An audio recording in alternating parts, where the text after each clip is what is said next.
Welcome students to this math class. আজকে আমরা করব সদৃশ্যতা।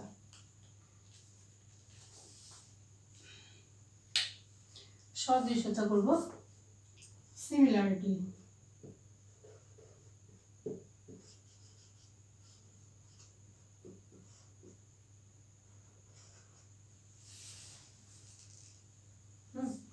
সিমিলারিটি কি? সিমিলারিটি হচ্ছে যে দুটো জ্যামিতিক চিত্র যদি সেম ইন শেপ মানে আকৃতি যদি একই হয় কিন্তু আকার ভিন্ন হতে পারে, তখন আমরা ওই জ্যামিতিক চিত্রগুলোকে সদৃশ্য চিত্র বলব। বোঝা গেল না তো ব্যাপারটা? যেমন ধরো দুটো ফটো দেখাচ্ছি। এই দেখো, এই ফটো দুটো দেখো, বুঝতে পারছো? তো এই ফটো দুটোই একই ফটো, কিন্তু দুটোর আকার আলাদা, তাই তো? তাহলে ফটো দুটোতে একই ফটো আছে, অর্থাৎ আকৃতি একই, দুটো ফটোর আকৃতি একই কিন্তু আকার আলাদা। তাহলে এই ফটো দুটো কি একই লোকের ফটো নাকি আলাদা? একই লোকের ফটো, অর্থাৎ সিমিলার ফটো, তার অর্থাৎ সদৃশ্য ফটো। বুঝতে পারছো? তাহলে এই ফটো দুটো হলো সদৃশ্য ফটো। তো জ্যামিতিক চিত্র এই যে তোমার আকৃতি একই থাকবে কিন্তু আকার আলাদা হতে পারে, আবার নাও হতে পারে। যেমন ধরো দুটো সমবাহু ত্রিভুজ যদি পরস্পর সমান হয় তাহলে সদৃশ্য হবে। বাহুগুলো সমান হলেও সদৃশ্য হবে। সমবাহু ত্রিভুজ একটা যদি বড় সমবাহু ত্রিভুজ একটা ছোট সমবাহু ত্রিভুজ হয় তাও সদৃশ্য হবে। তাহলে এই হলো সদৃশ্য। এবার সদৃশ্য ত্রিভুজ বা চতুর্ভুজ, সদৃশ্য চতুর্ভুজ বলতে ধরো দুটো বর্গক্ষেত্র আঁকি।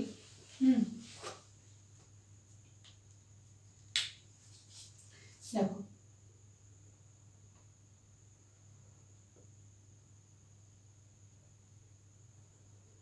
এটা একটা বর্গক্ষেত্র,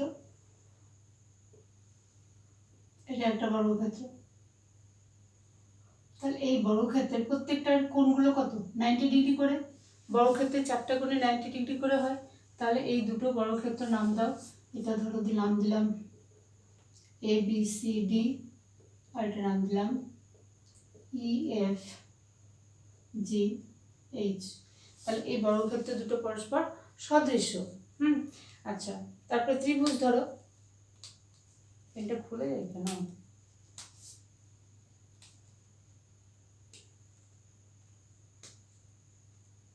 চলো পেন চেঞ্জ করি।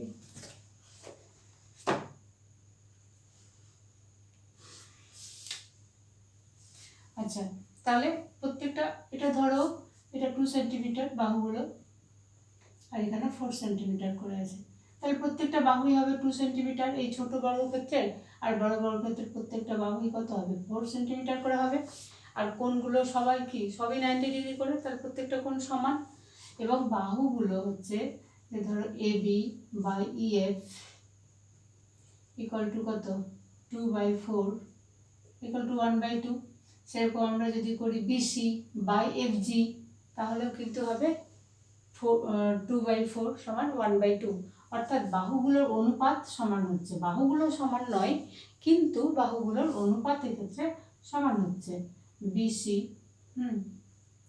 BC by F G is equal to হচ্ছে 2/4 ইকুয়াল টু 1/2। তাহলে সদৃশ্যতা থেকে আমরা এই বর্গক্ষেত্রের যে চিত্রটা থেকে এরকম যে প্রত্যেকটা বাহু দেখে, তাহলে প্রত্যেক ক্ষেত্রে 1/2 আসবে। DC by GH is equal to 2/4 is equal to 1/2, AD by GH is equal to 2/4 is equal to 1/2, এরকমই আসবে প্রত্যেক ক্ষেত্রে। তাহলে সদৃশ্য চিত্রের কোণগুলো সমান কিন্তু বাহুর অনুপাতগুলো সমান অনুপাতে থাকে, অর্থাৎ সমানুপাতিক। দেখো দুটো আমরা ত্রিভুজ নিই, সমবাহু ত্রিভুজ নিলাম।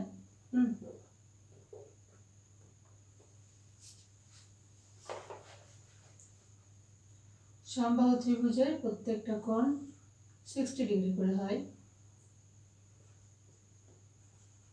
ধরো এবিসি একটা ত্রিভুজ, আর এটাও একটা সমবাহু ত্রিভুজ BF।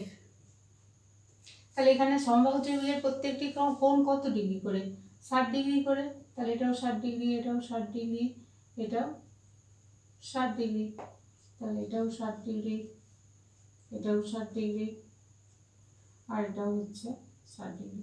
তাহলে দুটো সমবাহু ত্রিভুজের কোণগুলো সমান হলো। আচ্ছা, তাহলে এই দুটোকে আমরা সদৃশ্য ত্রিভুজ বলছি। একই ত্রিভুজ না, দুটোই সমবাহু, একটা ছোট একটা বড়, কিন্তু একই বাহুগুলো, এটারও 3টে বাহু সমান, এটারও বাহু 3টে সমান।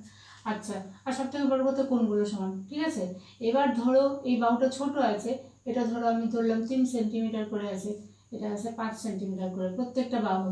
তাহলে AB by DE, AB by DE কত হলো? 3/5। এরকম প্রত্যেকটা বাহু। BC বাই EF করো তোমরা, কত হবে?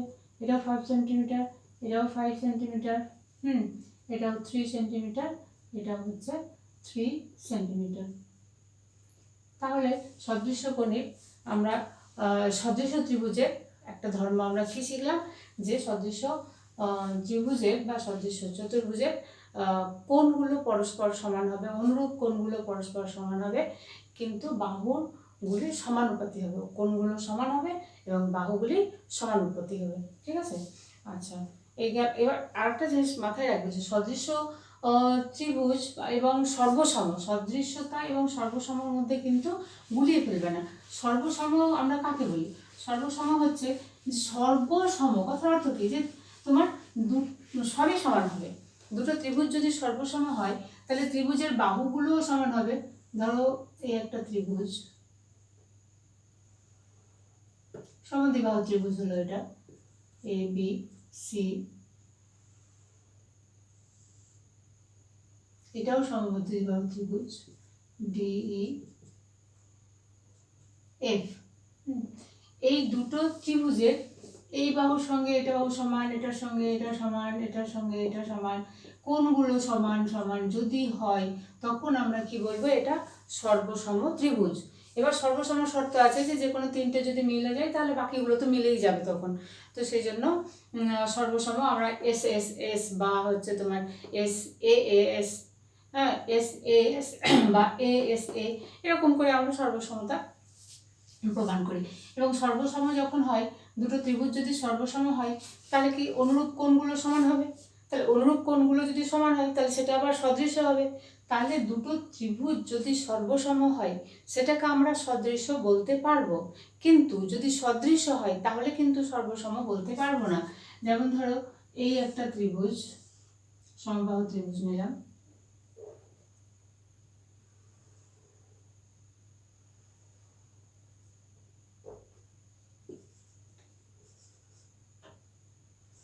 আর একটা সমবাহু ত্রিভুজ ছোট্ট করে নিলাম,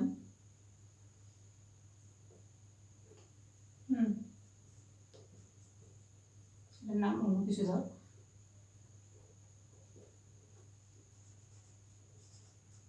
MNOPQR। এই দুটো দেখো সদৃশ্য ত্রিভুজ, কিন্তু এটা সর্বসম নয়। কেন? কি বাহুগুলো সমান নয়। তাহলে সদৃশ্য ত্রিভুজ হলে সেটাকে আমরা সর্বসম ত্রিভুজ নাও হতে পারে। সদৃশ্য ত্রিভুজ যদি হয়, তাহলে সর্বসম নাও হতে পারে, কিন্তু যদি সর্বসম হয়, তাহলে সদৃশ্য অবশ্যই হবে। তারপর বৃত্ত দেখো, এই একটা বৃত্ত, এই একটা বৃত্ত, তাহলে বৃত্ত পরস্পর কি সদৃশ্য হবে, ঠিক আছে। তাহলে বৃত্ত সদৃশ্য, বর্গক্ষেত্র সদৃশ্য, সমবাহু ত্রিভুজ এরা পরস্পর সদৃশ্য, হ্যাঁ। আচ্ছা, তাহলে আমরা এখান থেকে দুটো জিনিস শিখলাম। সদৃশ্য হলে কোণগুলো পরস্পর সমান হবে, অনুরূপ কোণগুলো পরস্পর সমান হবে, বাহুগুলো সমানুপাতিতে থাকবে। সদৃশ্য তোমার সর্বসম ত্রিভুজ সদৃশ্য হতে পারে, কিন্তু সদৃশ্য ত্রিভুজ সর্বসম নাও হতে পারে, ঠিক আছে। আচ্ছা, এবার আমরা যাই কোষে দেখি 18.1-এ। দেখো যে শর্ট কোশ্চেনগুলো সত্য মিথ্যা আছে, এগুলো তোমরা সবই পারবে। এটা খুব ভালো করে যদি শুনে থাকো, বুঝে থাকো, তাহলে এগুলো নিজেরাই পেরে যাবে। আমরা চলে যাই নেক্সট অধ্যায়। নেক্সট আছে থ্যালাসের উপপাদ্য। থ্যালাসের উপপাদ্য কি বলছে, যে একটা ত্রিভুজের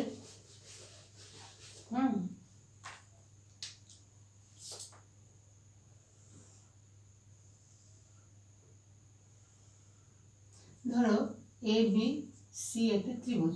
এবার একটা ত্রিভুজের একটি বাহুর সমান্তরাল সরলরেখা অপর দুটি বাহুকে সমানুপাতে বিভক্ত করে। তাহলে ধরো বিসি বাহুর সমান্তরাল সরলরেখা ডি এবি এবং এসিকে যথাক্রমে ডি এবং ই বিন্দুতে ছেদ করেছে। তাহলে থ্যালাসের উপপাদ্য কি বলছে? এখন আমরা করছি কি থ্যালাসের উপপাদ্য।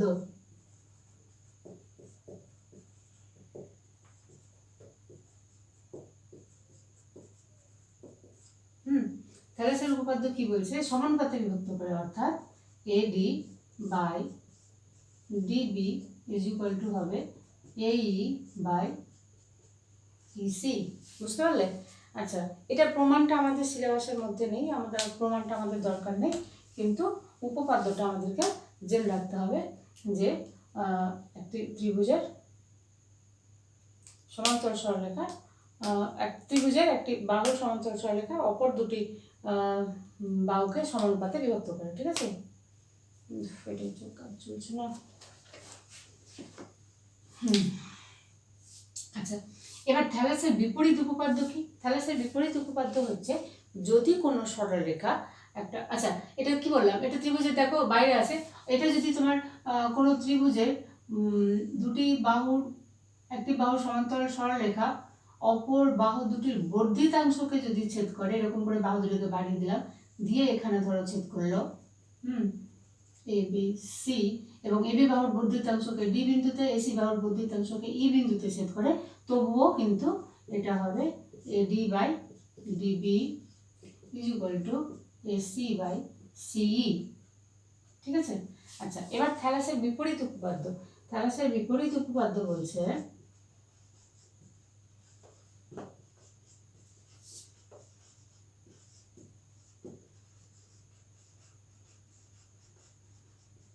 থ্যালাসের বিপরীত উপপাদ্য হলো যে যদি কোনো সরল রেখা একটি ত্রিভুজের দুটো বাহুকে সমান অনুপাতে বিভক্ত করে, তাহলে ওই সরল রেখা তৃতীয় বাহুর সমান্তরাল হবে।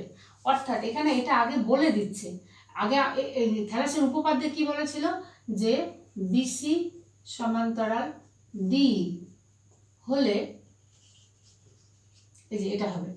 আর থ্যালাসের বিপরীত উপপাদ্যে কি বলছে যে যদি AD by DB is equal to AE by EC হয়, তবে ডি সমান্তরাল বিসি হবে, অর্থাৎ এই বাহু এটার সঙ্গে সমান্তরাল হবে। বুঝতে পারছো? এই দুটো পরস্পরের বিপরীত উপপাদ্য। তো থ্যালাসের উপপাদ্যে আগে সমান্তরাল বলা থাকছে, পরে বলছে যে এটা সমানুপাতি হবে, সমান্তরাল হলে সমানুপাতি হবে। আর থ্যালাসের বিপরীত উপপাদ্য কি? যদি সমানুপাতি হয় তাহলে এই সরলরেখা বিসির সঙ্গে সমান্তরাল হবে, অর্থাৎ তৃতীয় বাহুর সঙ্গে সমান্তরাল হবে। এবার এই থ্যালাসের উপপাদ্য দিয়ে আমরা কিছু অঙ্ক দেখে নিই। আচ্ছা, একটা অনুসন্ধান তো আছে, প্রয়োগটা খুব ইম্পর্টেন্ট, দেখিয়ে দিই। পেজ নাম্বার হচ্ছে 238। Page number 238। হ্যাঁ, এর অনুসিদ্ধান্ত 1 যেটা আছে, এখানে বলা আছে যে ত্রিভুজ এবিসি এর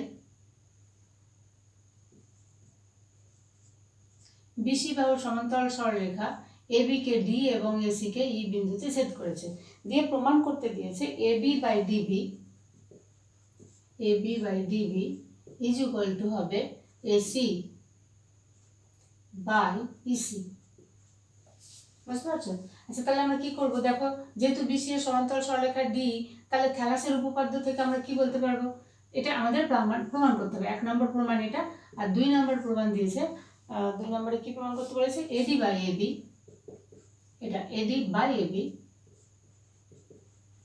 is equal to AE by EC, এই দুটো প্রমাণ করতে দিয়েছে। তাহলে আমরা থ্যালাসের উপপাদ্য থেকে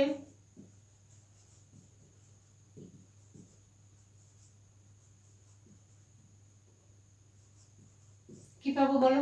থ্যালাসের উপপাদ্য থেকে এতক্ষণ বললাম, বলে যাও। ঠিক যেটা বলছে সেটাই, এডি বাই, এটাই তো ভাবছো নাকি? AD by DB is equal to AE by EC, এটা আমরা থ্যালাসের উপপাদ্য থেকে পাচ্ছি। এবার দুই দিকে +1 করে দাও।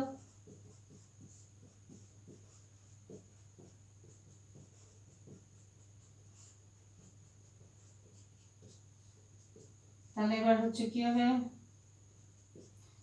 ডিবি হলো লসাগু, তাহলে হলো এডি plus DB is equal to EC হলো লসাগু,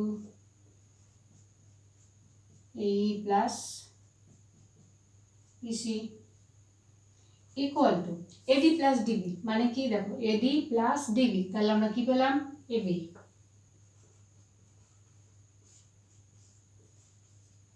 ইজ ইকুয়াল টু এই প্লাস ইসি, এই প্লাস ইসি মানে কি, AC,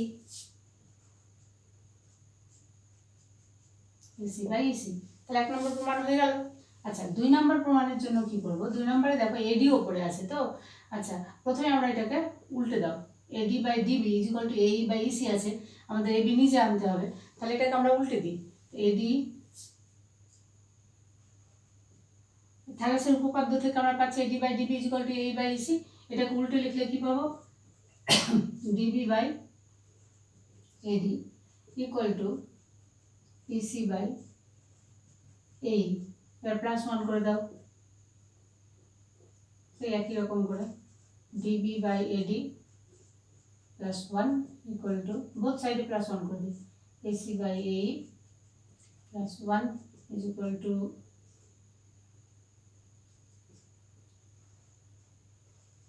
DB plus AD by AD equal to, এটা কি হবে,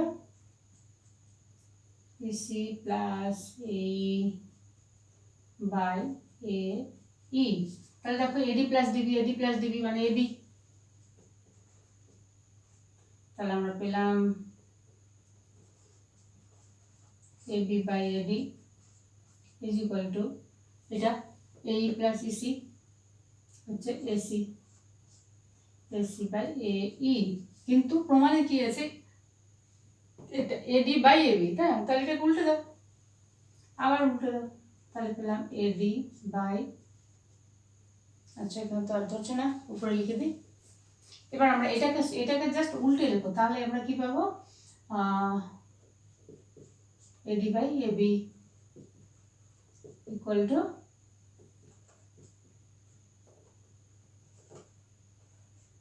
এই বাই এসি, 2 নম্বর প্রমাণিত, ঠিক আছে।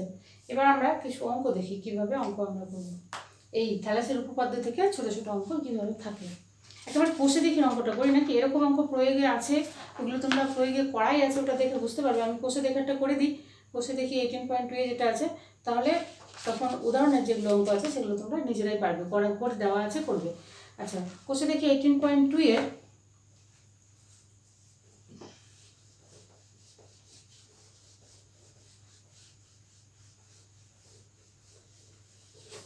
কোষে দেখি 18.2 এর 1 নম্বর অঙ্কে আছে 1 এবিসি একটি ত্রিভুজ দেওয়া আছে, বড় কোশ্চেন, ত্রিভুজ এবিসি এর বিসি বাহুর সমান্তরাল সরলরেখা এবি ও এসি কে যথাক্রমে পি এবং কিউ বিন্দুতে ছেদ করে, ঠিক আছে। এবার কিছু মান দেওয়া আছে, PB is equal to A Q, যেগুলো দেওয়া আছে সেগুলো লেখো, PB equal to A Q, আর কি দেওয়া আছে, এপি ইজ ইকুয়াল টু 9 একক,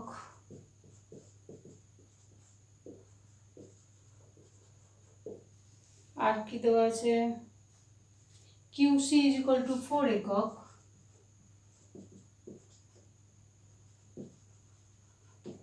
বার করতে কি হবে, পিবি, পিবি ইকুয়াল টু কত, এটা বার করতে বলেছে। তাহলে দেখো এই চিত্র থেকে থ্যালাসের উপপাদ্য থেকে আমরা কি বলতে পারবো,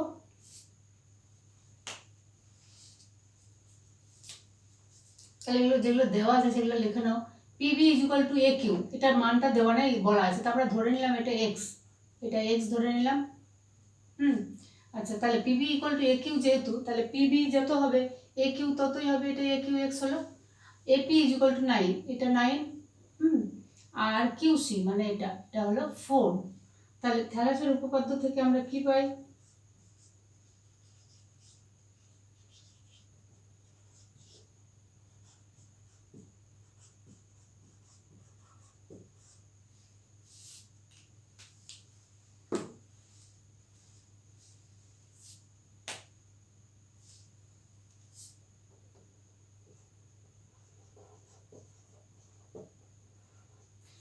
লিখতে পারবো এপি বাই পিবি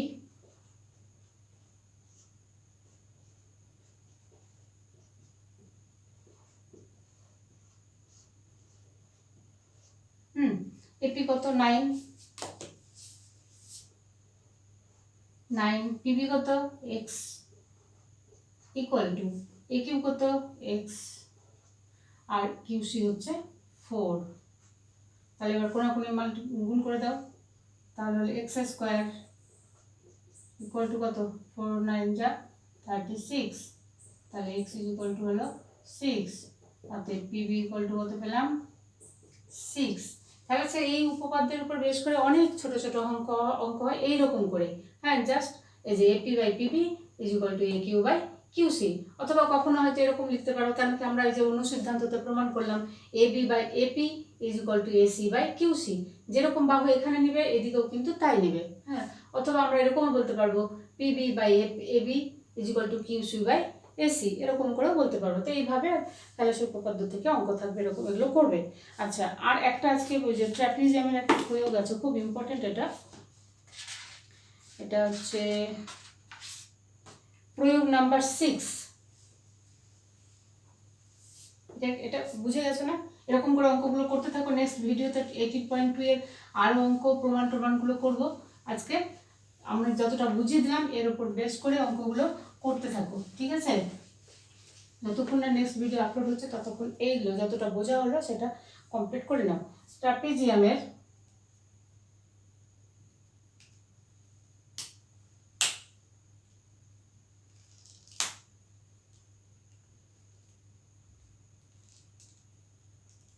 কি বলা আছে, একটা ট্র্যাপিজিয়াম এবিসিডি এর এবি সমান্তরাল সিডি। তাহলে একটা ট্র্যাপিজিয়াম আঁকো।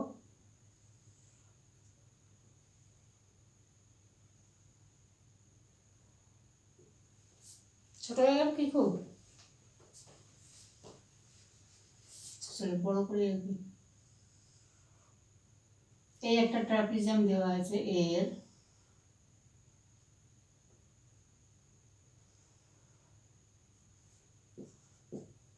এবি সমান্তরাল সিডি। এবার এবি এর সমান্তরাল করে একটা সরলরেখা অঙ্কন করলাম, যেটা এডি এবং বিসি বাহুকে যথাক্রমে ই ও এফ বিন্দুতে ছেদ করেছে। আমাদের প্রমাণ করতে হবে এই is to AE is to ED equal to BF is to FC, এটা প্রমাণ করতে হবে। এবার এই প্রমাণের জন্য আমাদের কিন্তু অঙ্কন লাগবে। এখানে অঙ্কন কি করছি ভালো করে বুঝে নাও, এটা ইম্পর্টেন্ট। অঙ্কন হলো এসি যোগ করো, কর্ণ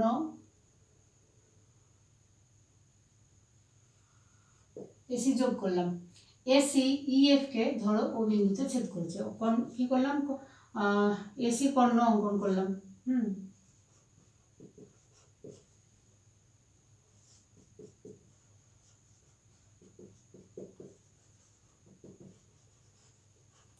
যা ইএফ কে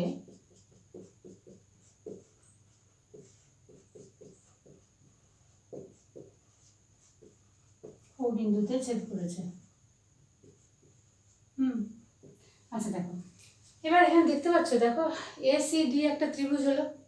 আচ্ছা, এবার যেহেতু এবি সমান্তরাল সিডি আবার এবি সমান্তরাল ইএফ, তাহলে ডিসি সমান্তরাল ইএফ আমরা বলতে পারবো। তাহলে ওইভাবে লিখবে প্রমাণে। প্রমাণ কি বললাম তাহলে, এবি সমান্তরাল, যেহেতু এবি সমান্তরাল ডিসি লিখো, ডিসি আবার এবি সমান্তরাল ইএফ, অতএব ডিসি সমান্তরাল ইএফ, অর্থাৎ ডিসি সমান্তরাল ইও ইএফ যদি সমান্তরাল হয় ডিসির সঙ্গে ইও সমান্তরাল হবে। এবার কিছু দেখতে পাচ্ছ, এই যে ডিসি বাহুর সমান্তরাল সরলরেখা ইও, তাহলে কি করবে তোমার এই দুটো বাহুকে সমানুপাতে বিভক্ত করবে। অতএব AE by ED is equal to আমরা কি বলতে পারবো এও বাই ও সি। ঠিক আছে, এবার এই ত্রিভুজ থেকে দেখো এবি সমান্তরাল ওএফ, তাহলে এবি সমান্তরাল ইএফ, ইএফ যদি হয় তাহলে এবি সমান্তরাল ওএফ হবে। এটা কোন ত্রিভুজ থেকে পেলাম? ত্রিভুজ এসিডি থেকে।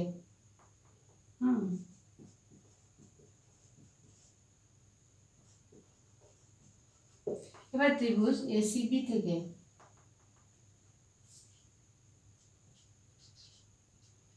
ত্রিভুজ এবিসি থেকে কি পাবো বলো তো? এও by OC.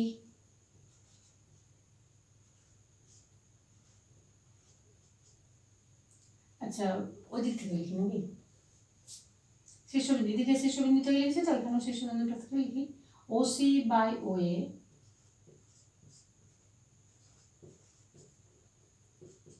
OC by OA equal to কি হবে? CF by B.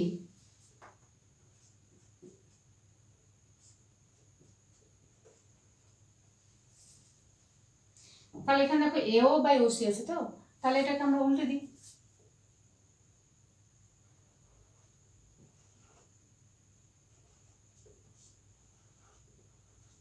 তাহলে এটা কি হবে? এটা উল্টে যাবে।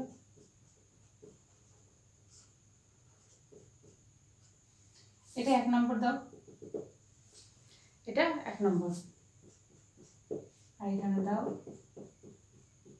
2 নম্বর। বুঝতে পারছো? তাহলে এই 1 এবং 2 থেকে আমরা কি বলতে পারবো? এখানেও দেখো এও বাই ওসি, এখানেও এও বাই ওসি, তার মানে এই দুটো সমান। AE by ED equal to F B by CF. এখানে বিএফ আছে, বিএফ আর এফ বি একই জিনিস। অতএব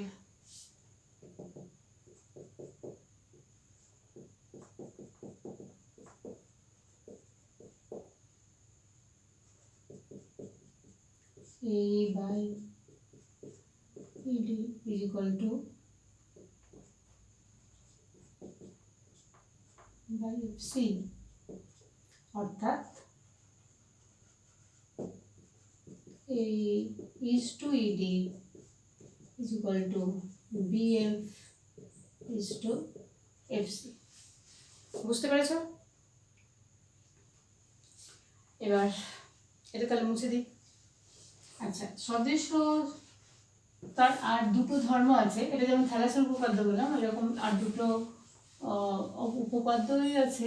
সেটা হচ্ছে কি, যে কোনো ত্রিভুজের, একটি ত্রিভুজের কোনো কোণের অন্তঃসমদ্বিখণ্ডক বা বহিঃসমদ্বিখণ্ডক, ধরো এবিসি একটা ত্রিভুজ, অন্তঃসমদ্বিখণ্ডকটাই আগে বলি, তারপর বহিঃসমদ্বিখণ্ডক বলবো। এবিসি ত্রিভুজের অন্তঃসমদ্বিখণ্ডক ওই কোণের বিপরীত বাহু, তাহলে এই এ কোণের অন্তঃসমদ্বিখণ্ডক, হ্যাঁ, এবিসি ত্রিভুজের এ কোণের অন্তঃসমদ্বিখণ্ডক এডি, বিসি বাহুকে ডি বিন্দুতে ছেদ করেছে। ওই কোণের বিপরীত বাহুকে কোণ সংলগ্ন বাহু দুটির অনুপাতে বিভক্ত করবে।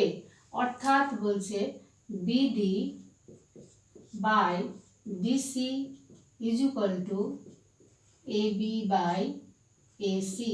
বুঝতে পারলে?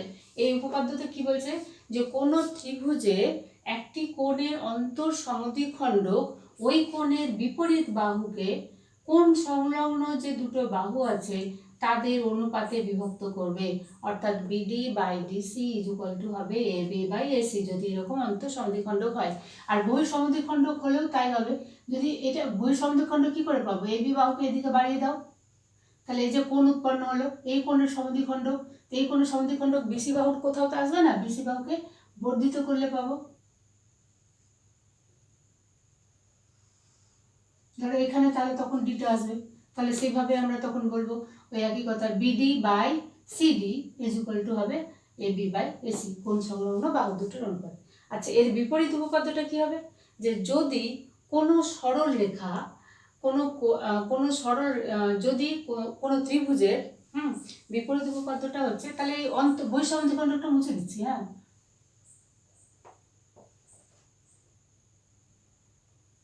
এটার ঠিক বিপরীতটা হচ্ছে যে যদি ত্রিভুজের কোনো কোণের কোনো কোণ দিয়ে অঙ্কিত একটি সরল রেখা অপর দুটি বাহুকে ওই অপর দুটি বাহুকে কোণ সংলগ্ন দুটি বাহুর অনুপাতে বিভক্ত করে, তাহলে ওই সরল রেখা ওই কোণের অন্তঃসমদ্বিখণ্ডক হবে।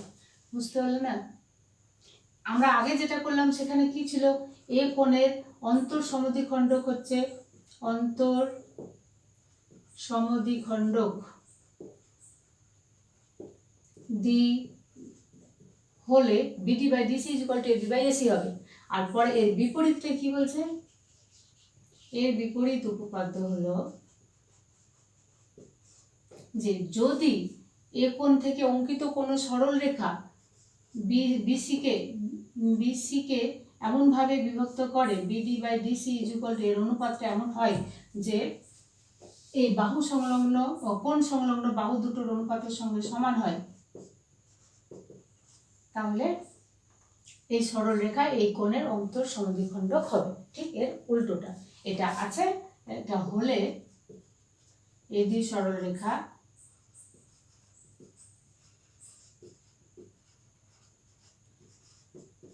কোণ এ এর অন্তঃসমদ্বিখণ্ডক হবে। কোণ এ বলতে আমরা বলছি বিএসি, বুঝলে? বিএসি লিখে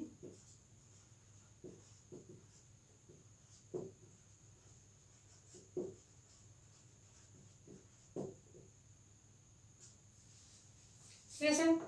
আচ্ছা, তো এইভাবে কোষে দেখি 18.2 এর অঙ্কগুলো তোমরা করো। আচ্ছা, আর একটা অঙ্ক দেখি দিই, মুছে দিই।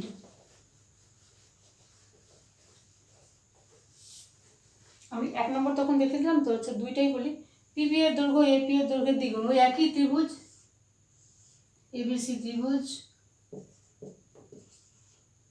বিসি এর সমান্তরাল সরলরেখা এবি কে পি বিন্দুতে এসি কে কিউ বিন্দুতে ছেদ করেছে। এবার যেটা দেওয়া আছে, পিবি এর দৈর্ঘ্য এপি এর দৈর্ঘ্যের দ্বিগুণ, পিবি এর দৈর্ঘ্য এপি এর দৈর্ঘ্যের দ্বিগুণ, তারপরে এটা আর একটু উপরে হবে, এখানে ধরো পিবি পি কিউ, পিবি এর দৈর্ঘ্য এপি এর দৈর্ঘ্যের দ্বিগুণ বলা আছে, অর্থাৎ কি এটা যদি এক্স হয় পিবি হবে 2x। আর কি দেওয়া আছে, কিউসি এর দৈর্ঘ্য একিউ এর দৈর্ঘ্যের চেয়ে 3 একক বেশি, কিউসি এর দৈর্ঘ্য একিউ এর দৈর্ঘ্যের চেয়ে 3 একক বেশি। কিউসি মানে এটা তাহলে আমি ধরলাম y, তাহলে কিউসি হবে y প্লাস 3।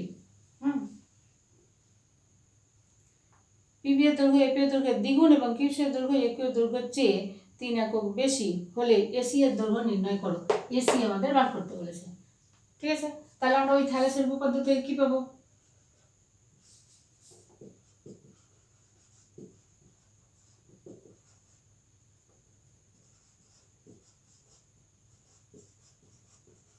থ্যালেসের উপপাদ্য থেকে এপি বাই পিবি, তাহলে এখানে এপি বাই পিবি তার মানে কি x by 2x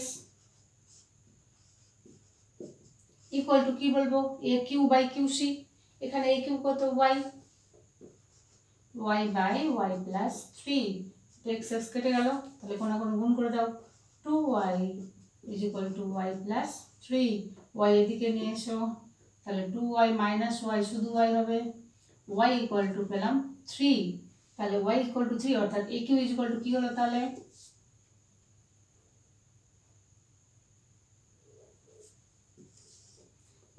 A Q equal to কি পেলাম, A Q equal to A Q মানে y ধরেছি, y মানে 3 একক, কিউসি ইকুয়াল টু কত হলো